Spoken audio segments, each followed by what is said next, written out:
Olá, meu irmão e minha irmã. Este é mais um episódio nosso dos Sacramentos da Igreja. Hoje nós vamos trabalhar aqui o Sacramento da Ordem.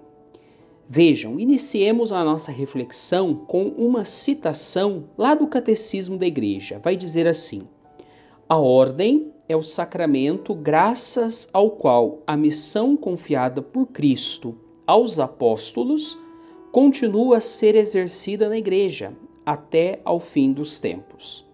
É, portanto, o sacramento do ministério apostólico e compreende 3 graus: o episcopado, que são os bispos, o presbiterado, que são os padres, e o diaconado, que são os diáconos.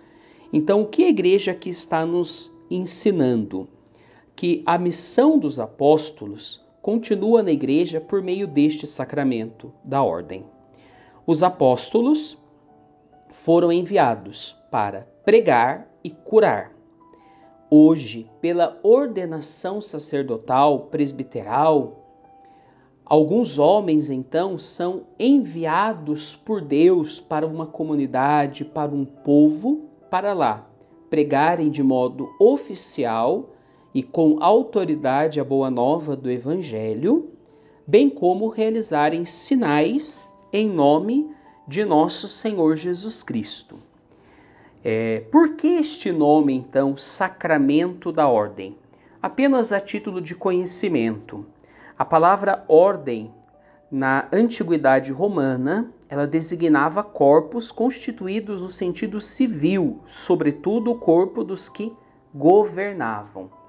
Então, aqueles que participam do sacramento da ordem, que são ordenados, de algum modo exercem o governo da igreja, claro, em graus diferentes, mas exerce o governo, o cuidado, pastoreio do povo de Deus.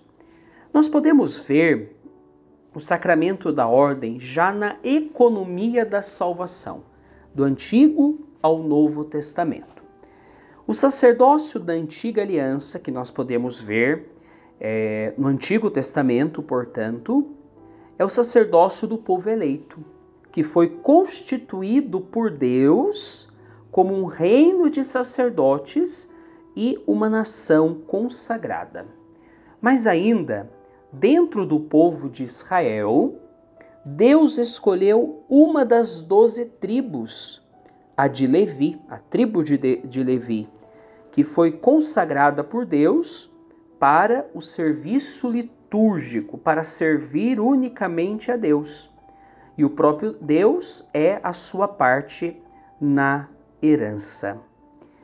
O sacerdócio lá já no Antigo Testamento foi instituído para anunciar a palavra de Deus e para restabelecer a comunhão com Deus pelos sacrifícios e a oração. Mas este sacerdócio da Antiga Aliança é, no entanto, impotente para operar de modo pleno a salvação. De tal modo que os sacerdotes que realizavam os sacrifícios, eles precisavam repetir estes sacrifícios quase que de modo infinito, sem poder alcançar uma santificação definitiva. Esta santificação definitiva, somente Cristo, no seu único sacrifício na cruz, haveria então de conseguir. E aí nós chegamos então ao sacerdócio único de Cristo. Pleno sacerdócio. Jesus é o sumo sacerdote. Todas as prefigurações lá do sacerdócio da Antiga Aliança vão encontrar a sua realização em Jesus. Está na primeira carta de São Paulo ao Timóteo, capítulo 2, versículo 5. Jesus é o único mediador entre Deus e os homens. Melquisedeque, sacerdote do Deus Altíssimo, ele é considerado pela tradição cristã como uma prefiguração do sacerdócio de Cristo. Único sumo sacerdote segundo a ordem de Melquisedeque. Ele é santo, inocente e sem mancha.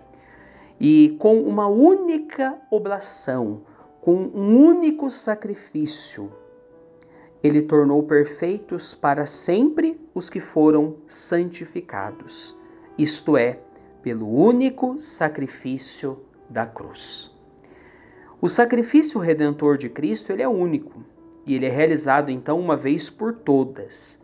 Mas, no entanto, ele é tornado presente no sacrifício eucarístico da Igreja. Todas as vezes que nós celebramos o mistério eucarístico, nós tornamos presente em nosso meio o único sacrifício de Cristo.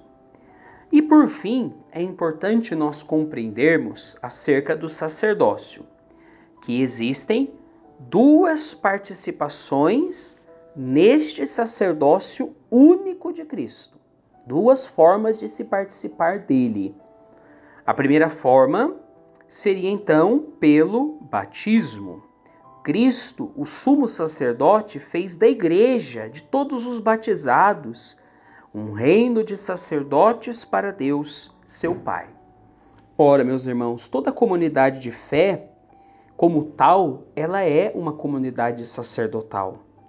E nós exercemos o nosso sacerdócio batismal todas as vezes que participamos da Eucaristia, todas as vezes que rezamos e que oferecemos a nossa vida a Deus.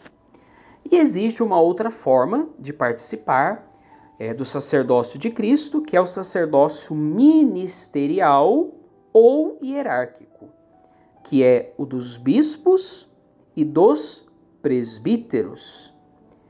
Então nós vemos aqui que o sacerdócio ministerial são aqueles que são consagrados pelo Cristo para serem sinais visíveis do Cristo mesmo, bom pastor, na vida de uma comunidade de fé.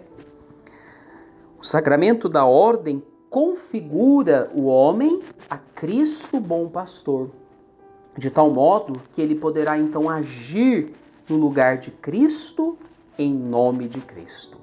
Quando o sacerdote preside a Eucaristia, o sacerdote ministerial, é Cristo presidindo por meio dele. Quando o padre perdoa os pecados, é Cristo perdoando os pecados por meio do padre. Quando o padre abençoa, consagra algo, é Cristo agindo, é Cristo operando. Esta é a grande riqueza, então, do ministério sacerdotal e do sacramento da ordem. Rezemos sempre por todos os padres, bispos e diáconos, e para que o Senhor continue enviando muitos operários para a sua messe. Porque, como nós costumamos dizer, a messe é grande e os operários são poucos. Que Deus te abençoe em nome do Pai, do Filho e do Espírito Santo. Amém.